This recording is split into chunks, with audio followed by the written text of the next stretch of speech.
first one is called Outdoor Wedding Crasher, which is inspired by my experience with my wedding, which was at my parents' house in their front lawn. The morning of my wedding, my father makes a new handle for his plow.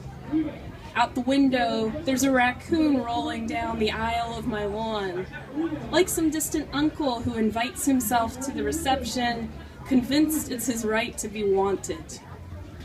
At first, I thought it was an otter, the way he surfaced in and out of the grass, dancing from where we'd put the punch table to the chair we'd set for my grandmother.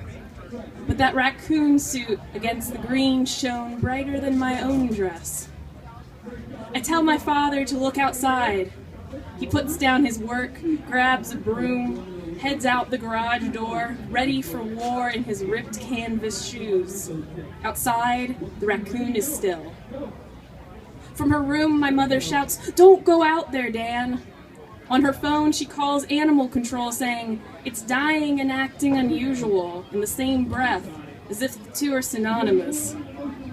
By the time animal control arrives, my aunt is parking her car, carrying my bridal bouquet, while across the lawn a man in uniform grips the raccoon by the ankle, holding him in the air, like where he squirms like a fresh market fish. My father has finished his handle. It's a decent replacement for the first one. It must be oak, pine's too soft. He attaches it to the plow, which sits on a pedestal. He told me once this plow was used 2 generations ago, when our yard was still a tobacco farm. Years ago, he repainted it a stop sign red, but I see now the places it peels. Thank you.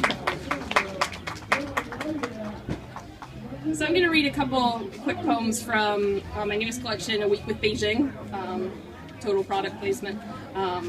But these are based on my experiences going to China and just kind of responding to being in such a new place for me.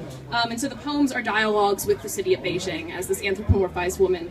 So this poem is called Beijing Explains Her 12-Year-Old Gymnast. So you probably remember the 2008 Olympics and what caused that issue. So Beijing says, "She isn't 12, she's 16. Her name is He Kexin. She was in the